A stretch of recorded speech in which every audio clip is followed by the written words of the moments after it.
Birth injury awareness and birth injury, that is a common tag that we see now on social media. A lot of posts that talk about it.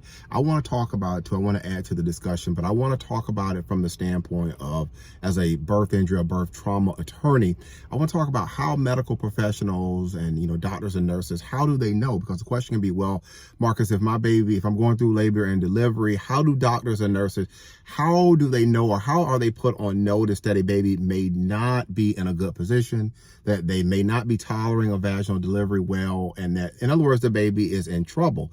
So what I want to talk with you about today is two concepts. That first one is going to deal with the electronic fetal heart monitor, or the electronic fetal strips.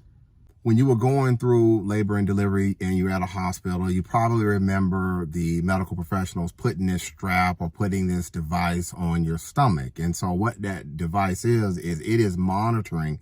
It's monitoring not only you as mom, but it's also monitoring the baby. And so it's looking at things like contraction patterns. It's looking at the baby's heart rate. It's looking at things like variability. It's looking at things like acceleration patterns, if they're present. It's looking at if there are deceleration patterns.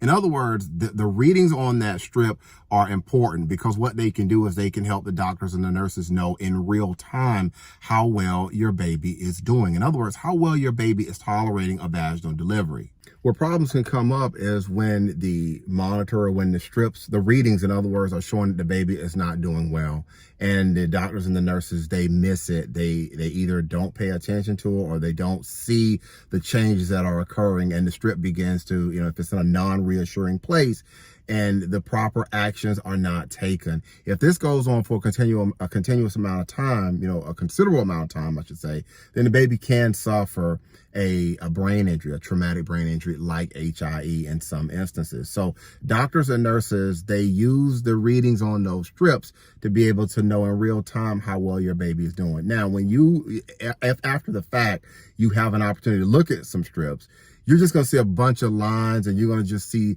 a bunch of squigglies and just things like that. Those doctors and professionals, they know how to read that. They're trained to understand what those lines and what those readings mean.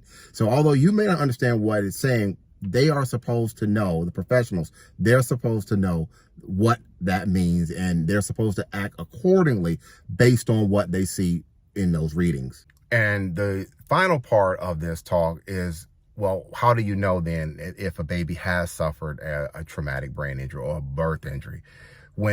For a lot of people who I talk to, what they notice, and when we look at the records, is what might suggest that the baby has suffered a traumatic brain injury is the baby may be discolored, maybe blue or purplish, or the baby may not even really have any movement.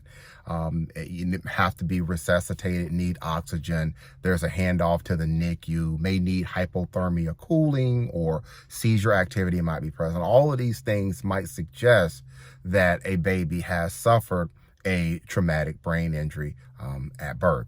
And so the main focus of this post was to just help you put all of these things together, and to add to the birth injury awareness, and to help families who are maybe new to this journey, have them have an understanding of some of the critical issues that are present when a baby has suffered a traumatic brain injury. And in my context, that would be, as a birth injury attorney, it would be HIE, hypoxic ischemic encephalopathy.